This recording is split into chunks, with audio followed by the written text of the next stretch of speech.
सलाम नमस्ते सत श्री अकाल। उम्मीद करता हूँ फिट होंगे, बेहतरीन होंगे, अपनी लाइफ अच्छे से एंजॉय कर रहे होंगे। हम तीनों की तरह आज एक और वीडियो, उसका टाइटल बताएंगे नदीम भाई। ये तो हो नहीं सकता।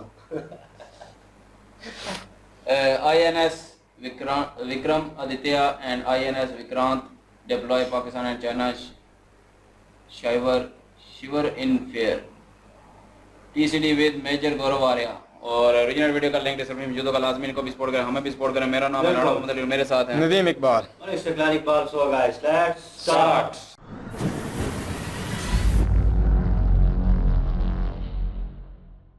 अरे साहब, यहां पे तो हमारा दुश्मनी भारत है और भारत के साथ ही हमारी दुश्मनी है, वरना भारत किसको लेके करता। सोच, ये कर्ज मांगने का, कर्ज वापस न देने का, रोल ओवर करने का, दोबारा भीख मांगने का, अपनी जमीन को गिरवी रखना और अपनी मिट्टी को बेचना, इसके अलावा पाकिस्तानियों के पास कोई बिजनेस। लेकिन आप ये बताओ, मैं इन वामपंथियों के साथ कैसे लड़ूं? मैं ऑपरेशन करता हूं नक्सलियों के खिलाफ दिल्ली। जय हिंद दोस्तों, मैं हूं मेजर गौरव आर्या और आप देख रहे हैं द चाणक्य डायलॉग्स। इस वीडियो को लाइक करिए, हमारे चैनल को सब्सक्राइब करिए, बेल आइकन दबाना बिल्कुल मत भूलिएगा दोस्तों। इंडियन नेवी ने कमाल कर दिया है। INS विक्रमादित्य और INS विक्रांत, दो कैरियर बैटल ग्रुप्स यानी कि CBGs को उन्होंने अरेबियन सी में डाल दिया। एक साथ दो कैरियर बैटल ग्रुप। मैं आपको बताता हूं इससे हुआ क्या है। इससे हड़कंप हो गया। चीन और पाकिस्तान के माथे पे पसीने छूटने लगे और क्या हुआ है यह मैं बाद में बताऊंगा। पहले मैं आपको कॉन्सेप्ट समझा दूं आसान भाषा में कि इंडियन नेवी ने दोस्तों करा क्या है और क्यों करा है। सबसे पहली बात, जब एयरक्राफ्ट कैरियर चलता है, विक्रमादित्य हो, विक्रांत हो, जब ये चलते हैं तो अकेले नहीं चलते। एक कैरियर बैटल ग्रुप यानी कि उसके नीचे, पानी के नीचे सबमरीन होती है, राइट। हवाई जहाज होते हैं ऊपर, एयरक्राफ्ट कैरियर के ऊपर हवाई जहाज होते हैं और फाइटर हेलीकॉप्टर्स होते हैं, ट्रांसपोर्ट हेलीकॉप्टर्स होते हैं। आसपास डिस्ट्रॉयर्स होते हैं, फ्रिगेट्स होते हैं। यानी कि जब एयरक्राफ्ट कैरियर चलता है तो भाई साहब पूरा गाजे बाजे के साथ चलता है। एयरक्राफ्ट कैरियर को फ्लोटिंग सिटी भी लोग कहते हैं। यह अपने आप में एक फ्लोटिंग एयरफील्ड है। यह अपने आप में एक लड़ाई का, एक युद्ध का, एक अपने आप में एक पूरा सा प्रोग्राम है। और भारत ने दो ऐसे प्रोग्राम लॉन्च कर दिए। क्या हुआ? अरेबियन सी में करा इसको। अब कमांडर विवेक मडवाल हैं, स्पोक्स पर्सन इंडियन नेवी, वो क्या कह रहे हैं मैं आपको थोड़ी देर में बताऊंगा। लेकिन सबसे पहले मैं आपको यह बता दूं कि इसका कारण क्या है। पाकिस्तान अलग से उछल रहा है। अरे साहब, यहां पे तो हमारा दुश्मनी भारत है और भारत के साथ ही हमारी दुश्मनी है, वरना भारत किसको लेके करता? सोचिए, किसको लेके करता भारत? क्या भारत ने ये ईरान को डराने के लिए करा है? नहीं, ईरान के साथ तो उसके रिश्ते बड़े अच्छे हैं। क्या भारत ने ओमान को डराने के लिए करा है? नहीं, ओमान के साथ भी उसके रिश्ते अच्छे हैं। फिर और गल्फ कंट्रीज को डराने के लिए करा है? बिल्कुल नहीं, सबके साथ रिश्ते अच्छे हैं। हमारे साथ तो रिश्ते खराब हैं। इसीलिए भारत ने पाकिस्तान के खिलाफ एक्सरसाइज करी है, पाकिस्तान को यह जताने के लिए कि भाई औकात में रहो अपनी, हम तुम्हारे खिलाफ ये कर सकते हैं। लेकिन यह बात गलत है। यह बात बिल्कुल पाकिस्तान की गलत है। ऐसा हुआ नहीं है। भारत को पाकिस्तान से कोई लेना देना नहीं है। पाकिस्तान वैसे ही लूला लंगड़ा यार, कमर टूटी, रीढ़ की हड्डी उसकी टूटी, व्हीलचेयर में बैठा एक बंदा, क्या लड़ोगे उससे और क्यों लड़ना चाहोगे? यह है चीन के खिलाफ। अच्छा, आप भी सोच रहे होंगे कि साहब अरेबियन सी तो इधर है, चीन उधर है, इसका चीन से क्या लेना देना है? देखिए साहब, ये जो डिप्लॉयमेंट हुआ है इस वक्त, ये जो एक्सरसाइज हुई है अरेबियन सी में, ये पावर प्रोजेक्शन है। पावर प्रोजेक्शन क्या होता है? जब आप दुश्मन मुल्कों को और दोस्त मुल्कों को, दोनों को यह बताते हैं कि ये हमारी कैपेबिलिटीज हैं, हम ये कर सकते हैं। यह भारत ने करके दिखाया है। अब इस सवाल का जवाब कि भाई साहब चीन तो कहीं और है, चीन आपके ईस्ट में है, आप वेस्ट में क्या गेम खेल रहे हैं? वेस्ट में यह गेम खेल रहे हैं साहब कि at a time Indian Ocean region में, जिसको IOR कहते हैं, आप कभी भी इंडियन नेवी वालों से बात करिए, they talk about IOR, Indian Ocean region. उनकी लैंग्वेज में ही IOR निकलता है। IOR और खासतौर से अरेबियन सी का जो एरिया है, उस पूरे एरिया में 8 से लेकर 10 जहाज चाइना के घूमते रहते हैं। और कहीं ना कहीं यह प्रेशर डालना चाइना के ऊपर जरूरी है कि हमारे पास भी कैपेबिलिटी है। ये पाकिस्तानी फ्री में उछल रहे हैं। जैसे पॉपकॉर्न को आपने देखा है, वो नहीं रेडी में वो उसके बड़े से कढ़ाई के अंदर रेत डाल के फिर वो कॉर्न डालता है, वो पॉपकॉर्न बन के उछलता हवा में। ये पाकिस्तानी उछल रहे हैं। पाकिस्तान के पास ढंग की 4 फिशिंग बोट नहीं है यार। ये क्यों उछल रहे हैं कि हमारे खिलाफ, हमें पाकिस्तान के खिलाफ करने की जरूरत नहीं। ये जो एक्सरसाइज है ये चाइना को बताने के लिए कि भाई साहब ऐसा है बी वेल प्रिपेयर्ड, हम लोग आ रहे हैं वहां पे, और ये एरिया हमारा है, ये हमारे घर का बरामदा एक किस्म से, ये हमारे घर का बैक एरिया है, और हम यहां पे आपके पैर नहीं जमने देंगे। तो जो दुश्मन है, क्या पाकिस्तान के लिए मैसेजिंग है? बिल्कुल मैसेजिंग है, क्योंकि पाकिस्तान के पास गवादर पोर्ट है और वहां पे चाइनीज शिप्स आके डॉक करते हैं।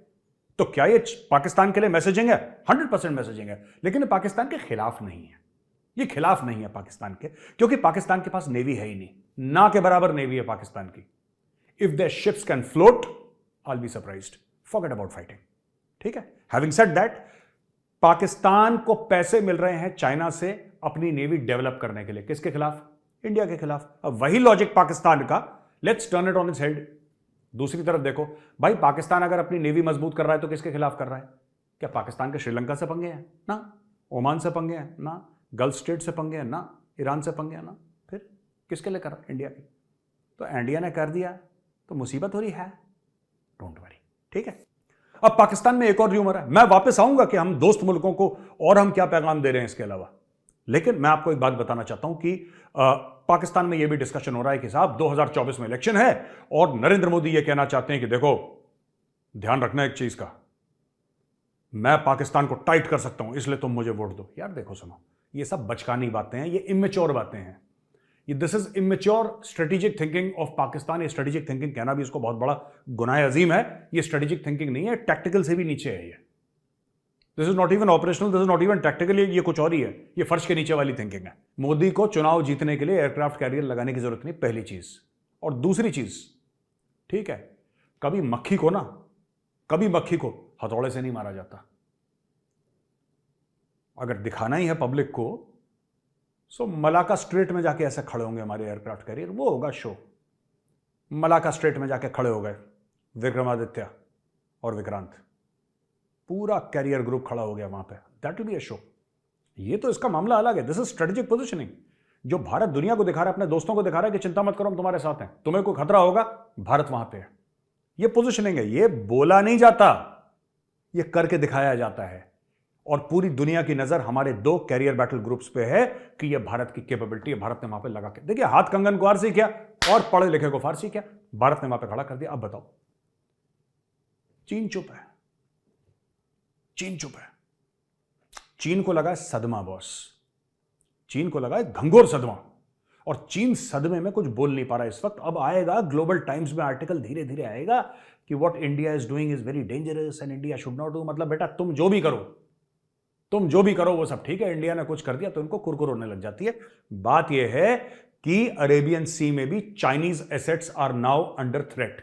मैंने ग्वादर की बात बताई थी ना आपको, ग्वादर में पाकिस्तानियों का काम क्या है? पाकिस्तानी तो सिर्फ अपनी जमीन दी है। क्या ग्वादर मैनेज करना, ग्वादर जैसा पोर्ट चलाना, उसको इफेक्टिव करना, क्या पाकिस्तान के पास वो सलाहियत है? क्या पाकिस्तान के पास वो मैन पावर है, वो दिमाग है, वो पैसा है? Hat trick, duck, hat trick. पाकिस्तान में 0 पे आउट है पाकिस्तान, और तीनों 3 चीजों पे फेल है। कर ही नहीं सकता चाइना की मदद के बिना। अगर कर सकता तो चाइना की मदद के बिना पहले से ग्वादर खुद अपने पैसे से बना लेता। ना पैसा है, ना दिमाग है, ना कैपेबिलिटी है, तीनों में पाकिस्तान 0 पे आउट, डक। तो दोस्तों, यह कहने वाली बात है कि चाइना को सबसे पहले वहां पे थ्रेटन करना, अरेबियन सी में चाइना के ऊपर प्रेशर डालना। अब मैं आपको बताता हूं कि कमांडर विवेक मडवाल ने एग्जैक्टली बोला क्या है। ये इंडियन नेवी के स्पोक्सपर्सन है। इन्होंने बोला है कि this demonstration of naval prowess underscores India's commitment to safeguarding its national interests, maintaining regional stability and fostering cooperative partnership in the maritime domain. यानी कि ये जो डेमोन्स्ट्रेशन नेवल ताकत का, ये जो हमारा जो नेवी की जो ताकत है, ये हमारे जो नेशनल इंटरेस्ट है, जो हमारे देश के इंटरेस्ट है, उनको सेफगार्ड करना, उनको बचा के रखना, रीजन में स्टेबिलिटी मेंटेन करना। देखिए बोला क्या है उन्होंने, इसके read between the lines, regional stability. Unstable कौन कर रहा है रीजन को? चाइना कर रहा है। पाकिस्तान की औकात है अनस्टेबल करने की? पाकिस्तान तो खुद ही अनस्टेबल हो रखा है। तो दोस्तों, अब मैं आपको बताता हूं कि कमांडर विवेक मडवाल ने बोला क्या है। ये एक्चुअली जो डेमोन्स्ट्रेशन नेवल प्रोवेस है कि भारत क्या कर सकता है, राइट, भारत क्या कर सकता है। और इसके अलावा रीजनल स्टेबिलिटी, रीजन की पूरी स्टेबिलिटी, अरेबियन सी की स्टेबिलिटी है, इंडियन ओशन की स्टेबिलिटी है, इंडियन ओशन रीजन IOR की स्टेबिलिटी, ये भारत इसके लिए कमिटेड है, राइट। अब इसको अनस्टेबल कौन कर रहा है? पाकिस्तान तो कर नहीं रहा, क्योंकि पाकिस्तान खुद ही अनस्टेबल है। इसको अनस्टेबल कर रहा है चाइना। ओके, और fostering cooperative partnership in the maritime domain, यानी कि जो हमारे दोस्त हैं उनको ये बताना कि भाई ये भाईचारे की बात है, आप फिक्र मत करिए, हम आपके साथ खड़े हुए हैं। इसके अलावा यह भी बोला, it marks a significant milestone in the navy's pursuit of enhancing maritime security and power projection in the IOR and beyond, यानी कि इंडियन ओशन रीजन और उसके बाहर भी इंडियन नेवी का जो पावर प्रोजेक्शन है, यह उसके लिए एक बहुत बड़ा कदम है, यह कमांडर विवेक मडवाल ने बोला है। अच्छा, इसमें जो कैरियर बैटल ग्रुप्स थे, इसमें long range strike mission practice करे गए, इसमें इंडियन एयरफोर्स के राफेल भी शामिल थे और सुखोई 30 MKI फाइटर जेट्स भी शामिल थे। और इसके अंदर ये जो चाइना की, अब ये देखिए ना चाइना का एंगल कहां पे आता है, इसमें कई सारी चीज, सबमरीन्स वगैरह मैं बता चुका हूं आपको। देखिए चाइना है, चाइना के पास 3 एयरक्राफ्ट कैरियर है अभी, ठीक है, और चाइना बड़े बड़े एयरक्राफ्ट कैरियर बना रहा है, और चाइना का ये एम है कि आगे चल के 10 एयरक्राफ्ट कैरियर हो, हम भी अपना बना रहे हैं तीसरा, that is in the works. तो चाइना और भारत के बीच में एक रेस लग रही है, इसमें पाकिस्तान फालतू में, बेगानी शादी अब्दुल्ला दीवाना, हाय हाय हम जीत गए, मैं तो जीत गई, ये पाकिस्तान नाच रहा है बीच में। लेकिन let me tell you, it's a very very serious matter. Pakistan does not have the money और the brains to fight India, ना दिमाग है ना पैसा है, तीसरी चीज तो मैटर करती नहीं लड़ाई में, ठीक है। वो जज्बे वाली कौम है, ये बात ठीक है, पर जज्बे में क्या करेगा पाकिस्तानी? अरेबियन सी में कूद के तैर के लड़ेगा विक्रांत से, सर मारेगा विक्रांत में, ये तो करेगा नहीं ना वो। तो फिर तो ये पाकिस्तान के लिए नहीं है। इसेंशियली क्या है कि this is a race, a clash between India and China that is happening in our borders. ये वो वाले बॉर्डर नहीं है गलवान वाले, ये दूसरे बॉर्डर्स हैं।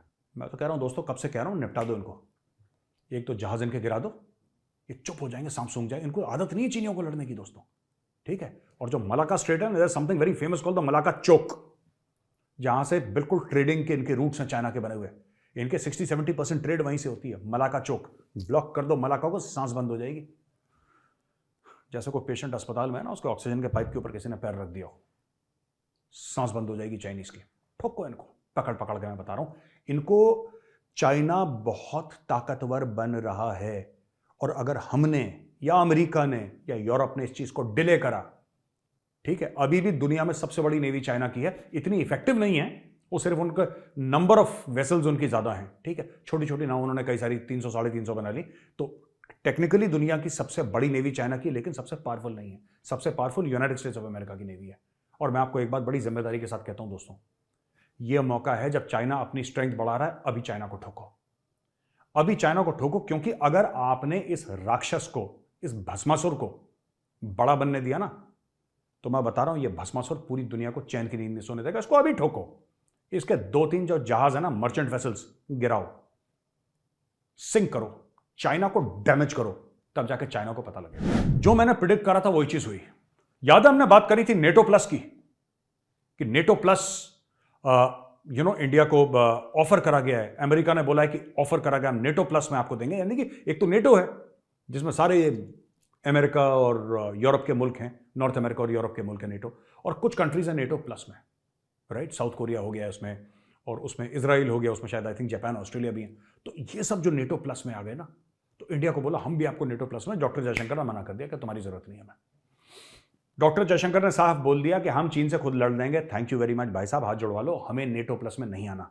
और उसका कारण है, देखिए मैं कई बार ये कहता हूं ना, तो मुझे अमेरिका से लोग आते हैं, इंडियंस जो कि अमेरिकन है, उसमें से कुछ इंडियंस अक्सर ये बात कहते हैं कि नहीं आप मेजर साहब थोड़ा सा आप अमेरिका पे ज्यादा हार्श हो रहे हैं, ठीक है, आप अमेरिका को थोड़ा सा ज्यादा खींच रहे हैं, अमेरिका एक अच्छा दोस्त हो सकता है। मैं उनको यही कहना चाहता हूं, विद ऑल ड्यू रिस्पेक्ट, आप इंडियंस हैं, आप अमेरिका में रह रहे हैं, मैं हाथ जोड़ के आपसे एक रिक्वेस्ट करना चाहता हूं, अमेरिका आज तक किसी का दोस्त नहीं हुआ।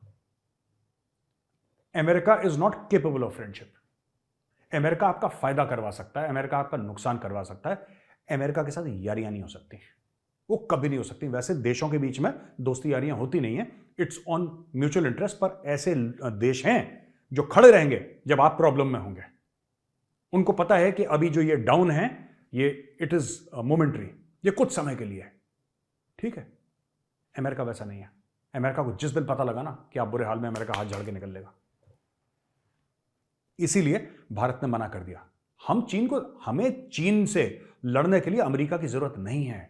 हमें नेटो का हिस्सा होने की जरूरत नहीं है। अमेरिका क्या करेगा? गलवान में अपना फौजी डालेगा? Not required sir, thank you very much, not required, not required at all. Chinese को तो हम सॉर्ट आउट कर लेंगे, ठीक है। और अगर समुद्रों में चीन के साथ लड़ना और वहां पे अमेरिका है तो वहां पे क्वाड है, वहां पे क्वाड है, क्वाड उसको देख लेगा। लेकिन आप ये सोचें कि साहब हम नेटो प्लस का हिस्सा बन जाएं और हम एक ऐसी ग्रुपिंग का हिस्सा बन जाएं जिसका मेन एम हो रूस को थ्रेटन करना, तो ये चलबे ना दादा, चलबे ना। ये इंडिया कभी नहीं करेगा। भारत कभी ऐसा काम करेगा नहीं जिससे रशिया को नुकसान हो। यह आप मुझसे लिख के ले लीजिए। रशिया आज की तारीख में थोड़ा सा डाउन है क्योंकि दुनिया भर के सैंक्शंस हैं, ठीक है। इसको कहते हैं दोस्ती, इसको कहते हैं दोस्ती। जब आपका दोस्त उतनी ऊंचाइयों पर ना हो जितना वो था और आपके दोस्त बुरे वक्त से गुजर रहे हो, उस वक्त अगर आप दोस्त का हाथ पकड़ के उसके साथ खड़े हैं, ठीक है। इंडिया ने ये नहीं बोला कि हम रूस की साइड लेते हैं, हम यूक्रेन के खिलाफ जंग लड़ेंगे, ये सब that India has not done. India has maintain neutrality in spite of pressure. और इंडिया कह रहा है कि ठीक है भाई, हम इस लड़ाई को अंत करने के लिए पूरा जो आप बोलेंगे हमसे, हम वो करने को तैयार हैं। यूक्रेन बोले, रशिया बोले, लेकिन रशिया को कंडेम करना, रशिया को धक्का देना, ये इंडिया नहीं करेगा। हमारे रिश्ते रशिया के साथ बहुत पुराने हैं। तो कहने की बात यह है कि भारत नेटो प्लस का मेंबर बनने से भारत ने इनकार कर दिया। डॉक्टर जयशंकर का ऑफिशियल बयान दोस्तों आ चुका है कि we will not do it. और एक और सबसे इंपॉर्टेंट बयान, ये डॉक्टर जयशंकर ने मौका लिया है चीन को पॉइंट आउट करने का कि भाईजान, तुम्हें निपटाने के लिए ना हमें किसी अमेरिका की जरूरत नहीं, तुम्हें हम वैसे ही निपटा देंगे। जब मौका आएगा तुम निपटोगे। और जैसे राजकुमार कहता है ना कि जानी, जगह भी हमारी होगी, समय भी हमारा होगा और पिस्तौल भी हमारी होगी, ये समझ लो। दोस्तों, पाकिस्तान की तरफ से एक ऐसी कॉमेडी हुई, अगर मैं आपको बताऊंगा हंस हंस के आप लोग कुर्सी से गिर जाएंगे, तो तैयार हो जाइए, वेयर योर सीट बेल्ट्स। कुर्सी की पेटी बांध लीजिए, टर्बुलेंस आने वाला हवाई जहाज में। दोस्तों, ऐसा है कि जब पाकिस्तान ने अपना बजट दिया ना, तो बड़ी घंघोर टाइप की एक स्पीच दी। हम ये कर देंगे, वो कर देंगे, ये तीर मार देंगे, तुक्का मार देंगे, सब कुछ करा। इशाक डार आप जानते ही हैं, पाकिस्तान के फाइनेंस मिनिस्टर, बड़बोला आदमी, ऐसा हो जाएगा, वैसा हो जाएगा, साजिशें हैं, यही है। तो उसने अपना बजट दे दिया। अब इसमें हुआ क्या? उसने बोला कि हमारे पास प्लान बी है। ये तो प्लान ए है हमारा कि हम इससे मांगेंगे, उससे मांगेंगे, इससे मांगेंगे, ये कर्ज लेंगे, भीख मांगेंगे। और फिर उसने ये कर कुरा के गोलमोल करके एक बजट पेश कर दिया 51 अरब का, जो हमने कल डील करा था, जिसके साथ मैंने आपको बताया था ना कल, उसने ये कर दिया। अब सरप्राइजिंग बात पता है आपको क्या है? उसने बोला एक प्लान बी भी है। अगर प्लान ए जो है, ये भीख मांगने का, राइट, ये कर्ज मांगने का, कर्ज वापस न देने का, रोल ओवर करने का, दोबारा भीख मांगने का, अगर ये प्लान ए है इनका, अगर ये फेल हो जाए तो प्लान बी है। प्लान बी क्या है पाकिस्तानियों का, सुनेंगे आप? प्लान बी ये है कि हम मेहनत करेंगे, ईमानदारी से काम करेंगे, सेल्फ रिलायंट हो जाएंगे, हम स्वाभिमानी हो जाएंगे, हम में आत्मसम्मान पैदा। बेवकूफ, ये प्लान ए होना चाहिए, मांगना प्लान बी होना चाहिए। ये कहता है कि अगर भीख वीख मांगने से और ये सब करने से प्लान फेल हो गया, तब हम काम पे लगेंगे। ये इसका देखिए, मैं आपको पढ़ के बताता हूं। ये देखिए इसका, भाई साहब, ये कहां से ऐसे नगीने जड़ जड़ के लाते हैं। ये देखो, ये कहता है plan B is always there. Plan B तो है ही हमारे पास, self reliance and standing on your feet, आत्मनिर्भरता, खुद पे रिलाई करना और अपने दोनों पैरों पर खड़े होना। ये प्लान बी है पाकिस्तान का। We cannot talk about it much in public, but इंशाअल्लाह पाकिस्तान विल नॉट डिफॉल्ट। इसको यह कहना चाहिए कि इंशाअल्लाह पाकिस्तान विल बी प्रॉस्परस, यानी कि इंशाअल्लाह अगर अल्लाह चाहे तो पाकिस्तान और प्रॉस्परस होगा, पाकिस्तान के पास पैसे आएंगे, लोग खुश होंगे। ये इंशाअल्लाह पाकिस्तान विल नॉट डिफॉल्ट पे रुका हुआ है।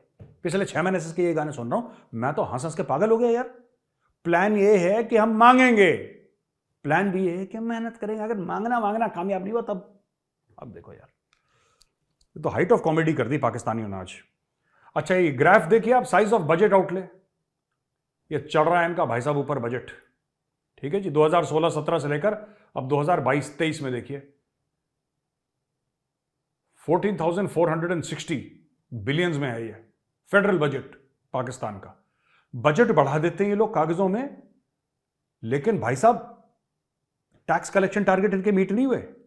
मैं आपको एक और बात बता दूं, यानी कि मैं आपको बता रहा हूं, जो ये कह रहे हैं ना बजट हम इतना खर्च करेंगे, इनको अभी ये नहीं पता है पैसा आएगा कहां से, इनके पास है नहीं। मैंने आपको प्रॉमिस कर दिया कि भाई साहब चलो मैं आपको ताज होटल में खाना खिलाऊंगा, बढ़िया सा लंच करूंगा, दोनों भाई चल के खिलाएंगे, मेरी जेब में 5 रुपए नहीं है, 5 रुपए नहीं है कि नोएडा से मैं दिल्ली बस पकड़ के चले जाऊं, उसके लिए भी 5 रुपए नहीं, उसके लिए भी ज़्यादा लगते हैं, लेकिन मैंने आपको प्रॉमिस कर दिया कि मैं ताज में आपको बढ़िया खाना खिलाऊंगा, आप जो खाओगे पियोगे मेरे ऊपर है, चलो लेट्स हैव अ पार्टी। और मेरी जेब फटी है, ये इसने ये काम करा है, देखिए एफबीआई टैक्स कलेक्शन। अब ये कह रहा है कि टैक्स कलेक्शन 2023-24 का प्रोजेक्टेड है 7,200 पे, ठीक है, और पाकिस्तान में बता रहा हूं 4% लोग टैक्स नहीं देते, 3% लोग टैक्स नहीं देते। ये पता नहीं क्या ये, पर पता क्या मुझे ऐसा लगता है कि ये लोग क्या करते हैं ना Pakistani, they are very smart, इनको कुछ तो करना नहीं पड़ता, ये काम थोड़ा ना करना है इनको तो बस एक्सेल पे जाके लकीरें मारनी है, बस फिगर्स एंटर करने, एक्सेल अपने आप एक लाइन लंबी एक लाइन छोटी बना देगा, वो चिपका दो। कौन सा पाकिस्तानियों को समझ में आ रहा है क्या? इतने पढ़े लिखे हैं नहीं, कुछ लोग हैं पढ़े लिखे जो एनालाइज कर लेंगे, बाकी तो 99% ऑफ द कॉम ऐसी फारेग है उनकी, फ्री है, उनको पता ही नहीं क्या चल रहा है, they don't know what is happening. वो क्या, अच्छा यार बड़ा इंप्रेसिव ग्राफ है यार, मजा आ गया, इतना हो जाएगा, इतना हो जाएगा, इतना हो जाएगा, हाँ अजीम कौम है, कलमा बना के मुल्क बना दो, बस यही 2-4 चीजें डायलॉग मार दो, कहानी खत्म।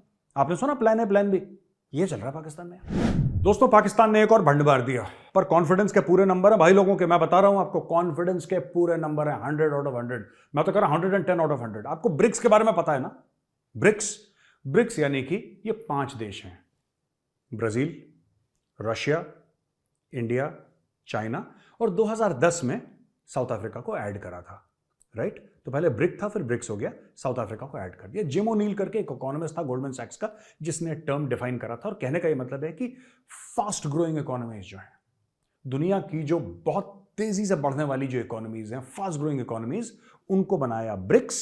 तो वो those are fast growing economies, और बोला कि ये लोग दुनिया पे इकोनॉमिकली राज करेंगे 2050 तक।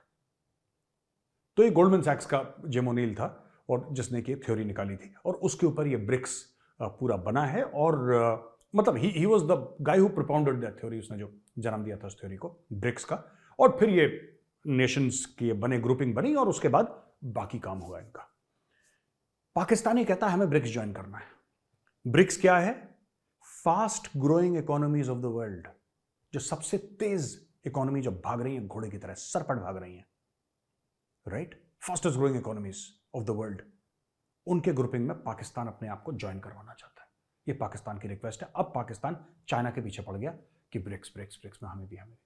पाकिस्तान वो मुल्क जो $1 अरब के लिए तलवे चाट रहा है IMF के भाइयों, $1 अरब के लिए वो सिर्फ मिन्नतें, तरले, रिक्वेस्ट नहीं कर रहा, वो कह रहा है कि तुम आके हमारा बजट बनाओ, ठीक है। स्टेट बैंक ऑफ पाकिस्तान में वैसे ही IMF का बंदा ऊपर बैठा है, उनके ऊपर मसल्लत कर दिया गया कि तुम कंट्रोल करो पाकिस्तान की किस्मत।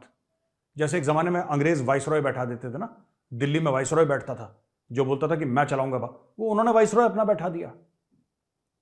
इनका रुपए $315 टू $US ट्रेड कर रहा है। इनके पास खाने को नहीं है, आटे की लाइनों में लोग एक दूसरे के गले रेत रहे हैं, ठीक है। इनके पास गूगल को देने के लिए पैसे नहीं है, गूगल को देने के लिए कि पेड एप्स के लिए। इनके एयरलाइंस बंद हो रही हैं। जो एयरलाइंस ने पाकिस्तान में धंधा करा, जो उनकी हक हलाल की कमाई है, वो वापस उन एयरलाइंस को देने के लिए इनके पास पैसे नहीं है। लेकिन ख्वाब देखो, वो पिक्चर थी ना rocket Singh salesman of the year, उसमें बहुत बढ़िया एक डायलॉग मारा यार उसने, मुझे आज तक याद है। वो बंदा एक डायलॉग जो मारता ना, वो पाकिस्तान के ऊपर फिट बैठता है। वो कहता है अंडे से निकला नहीं और बटर चिकन बनने का ख्वाब है। ये रॉकेट सिंह का डायलॉग है कि अंडे से निकला नहीं और बटर चिकन बनने का ख्वाब है। पाकिस्तान, आप देख रहे हैं पाकिस्तान का कॉन्फिडेंस, बिलावल भुट्टो का कॉन्फिडेंस कि we want to be part of BRICS. मैं तो कह रहा हूं, a day without surprises is a day wasted. आप लोग कहते हैं ना, day without insult of Pakistan is a day wasted. Pakistani ऐसा, मैं कह रहा हूं डे विदाउट सरप्राइजेस। यार ये ऐसा रोज कंटेंट देते हैं। पाकिस्तान एक ऐसा मुल्क है जो हर रोज कहता है कि हम डिफॉल्ट के दहाने पर खड़े हैं, हम बस आज नहीं तो कल डिफॉल्ट कर जाएंगे, जो कि बहुत बड़ा फ्रॉड है पैसा लेने का। लेकिन हाँ, उनकी हालत सचमुच बहुत बुरी है पाकिस्तान की। लोग लड़ रहे हैं आटे के लिए। ये कह रहा है हमें fastest emerging economies of the world में हमें शामिल करो। जी, वीडियो ज़बरदस्ती नो डाउट। और इन्होंने बीच में वो इशू लेके आए हैं कि नेवी का और इंडियन बेड़े जो हैं बिल्कुल तैयार बैठे हुए हैं अभी, और बीच में पाकिस्तान को भी घसीटा जा रहा है। तो पाकिस्तान तो हर जगह बिला वजह ही आ जाता है। लेकिन वो कह रहे हैं कि जनाब लड़ाई की सूरत हाल नहीं है, ये सिर्फ वार्निंग है। तो बहरहाल उन्होंने एक बीच में ये बात भी की है कि चाइनीज़ नेवी जो है उनकी छोटी छोटी शिपें हैं, उनकी नेवी जो है वो भी ज़्यादा है, लेकिन वो ताकत में कम, और असल ताकत जो है वो अमेरिकन के पास है। तो अभी चाइना को वो बिठाने की बात कर रहे थे, वो फौजी हैं, तो वो कहते हैं कि बंदा जोश में, जज्बे में, एक्साइटमेंट में बंदा कुछ ऐसी बातें कर जाता है। उन्होंने जो बातें की है बहुत सारे लोग डिसएग्री करेंगे, वो वाली बात के मीन्स के चढ़ दौड़ें, उनके 2-4 जहाज़ गिरा दें और एक फ़ाइट वाला माहौल बन जाए, जंग वाला माहौल बन जाए। और ये एक फ़ौजी कर सकता है क्योंकि वो जोश में होता है अपने मुल्क को, वो हुब्बुल वतनी का जज्बा ज़्यादा उबाले खा रहा होता है। मेरे ख्याल में वो उन्होंने बात की, लेकिन इंडिया इस तरह की हरकत करेगा नहीं।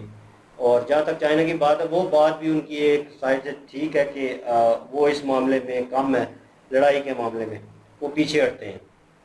तो मेरे हाल में वो बैक स्टेप करेंगे, लेकिन यह है कि इंडिया इस तरह की हरकत नहीं करेगा। और जो इक़्तिदार पे अभी मोदी जी बैठे हुए हैं, वो कभी नहीं चाहेंगे कि मुल्क के तरक्की की राह पे जा रहा है और हम इस तरह की हरकत करें और सब कुछ ठप हो जाएगा। यहीं पे जो प्लान्स हो रहे हैं, जो आने वाले होने हैं, वो सब ठप हो जाएगा सिर्फ एक हरकत की वजह से। तो इनको मसला किस तरह हल करना पड़ेगा, बस दूर दूर से डराना ही है और कुछ नहीं करना। और वीडियो ज़बरदस्त थी, अच्छी वीडियो थी, इंफॉर्मेशन वाली वीडियो थी, मज़ा आया, देख के एंजॉय किया। बाकी यार मैं इनकी बातों से डिसएग्री कर रहा हूँ, तो मुझे अच्छा नहीं लग रहा है इनकी बातें, जंगों की बातें नहीं करनी चाहिए। तो देख लें यूरोप जैसे चल रहा है, उन्होंने जंगों से कुछ सीखा था, तो अपने आप को उन्होंने चेंज किया कि जंगें नहीं होनी चाहिए, तो उन्होंने तो अपने आप को कर लिया। तो हम अभी भी एशिया में वैसे ही चल रहा है कि अभी हम लोग जंग की बात करते हैं कि इंडिया जो है ना चीन के जहाज़ गिरा दे तो ऐसा होगा, तो यार चीन भी ऐसा ही करेगा, तो इसमें तो कोई फ़ायदा नहीं है। तो मैं वही बात बोलता हूँ कि हमको चाहिए कि ताकत जैसे चीन बढ़ाता है अपनी ताकत, तो हमको भी चाहिए, हम भी अपनी इंडिया और पाकिस्तान वही भी अपनी ताकत बढ़ा लें। तो एक समझने की बात है कि आप देख लें कि जैसे पहले इंडिया न्यूक्लियर पावर बना, फिर पाकिस्तान बन गया, तो हमारी देख लो जंगें बंद हो चुकी हैं। अभी एक नई जंग चल रही है कि अपने ग्रुपों में शामिल किया, जैसे बड़े बड़े जैसे ग्रुप बन चुके हैं, मुल्कों के इत्तेहाद जो हो चुका है, तो ऐसे हमको भी बड़े बड़े इत्तेहाद बना ले चाहिए, तो इसमें मतलब फ़ायदा होगा। तो जैसे अभी एक जो बात है वो चल रही है, जो इसका नाम क्या है, वो भी जो जिसके पाकिस्तान को जिसमें ऐड नहीं किया जा रहा, ब्रिक्स। ब्रिक्स की जो बात है उसमें भी देखो पाकिस्तान को ऐड नहीं किया जा रहा। तो देखो ऐसे मुकाबले कर लेनी चाहिए, जंगों में कोई फ़ायदा नहीं रखा हुआ। तो मेरा तो ये मशवरा है कि ऐसी बात नहीं करनी चाहिए जंग की। इंडिया एक समझदार मुल्क है, देखो वो बहुत सी बातें अच्छे तरीके से हैंडल कर रहा है।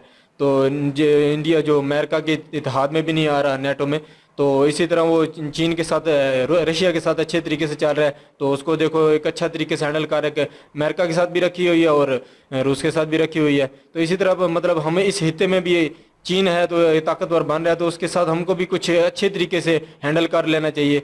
जंग में जाके, लड़ाई झगड़े में जाके देखो कोई फायदा नहीं होगा। अमेरिका से सीख लेना, अमेरिका जिस तरह कर रहा है। अमेरिका दूसरे मुल्कों को लड़ा के कर लेता है ना, अपना मकसद निकाल लेता है। देखे वो मकसद निकाला, उसने कहा है ना कि पीछे किसी के वो फुल सपोर्ट नहीं करेगा, वो किसी की ऐसी सिचुएशन आएगी तो हाथ साफ करके निकल लेता है। तो हमको भी ऐसे ही अपनी सेफ साइड करता है, अपना डिफेंस ठीक करता है। मेरे को कोई मसला ना हो, मेरे को कोई प्रॉब्लम ना हो। तो देख, तो इसमें यार ये गलत बात होगी अगर कोई इंडिया ऐसे नहीं हरकत करेगा। इनकी बातों से है कि 2-3 जहाज गिरा दिए जाएंगे तो ऐसा हो जाएगा। नहीं, वो फौजी माइंड है, मैंने पहले भी मेंशन किया तो है। ये कुछ अच्छा माइंड नहीं है, ये कोई अच्छी बात नहीं है। बाकी वतनी का जज्बा होता है, बंदा जज्बात में। बाकी ये गौरव सर जो है ना, इनको भी चाहिए कि थोड़ा यार प्यार मोहब्बत वाली लैंग्वेज जो है ना वो अच्छी रहेगी। तो मेरी रिक्वेस्ट ही है इनसे। तो बाकी यार मेरी यही राय थी। बाकी पाकिस्तान को यार इतना रगड़े ना दिया करें, क्योंकि पाकिस्तान यार कोई नहीं, इतना कुछ नहीं। हम लोग तो देखो ना, बोल रहे हैं कि हम बहुत नीचे हैं, तो हम तो किसी मुकाबले में भी इंडिया में अभी नहीं आ रहे। तो हमारी तो हुकूमतें भी ऐसी चल रही हैं जो 5 साल भी नहीं कर रही, तो इन्होंने क्या करना है, तो क्या कर लेना है कि इंडिया का।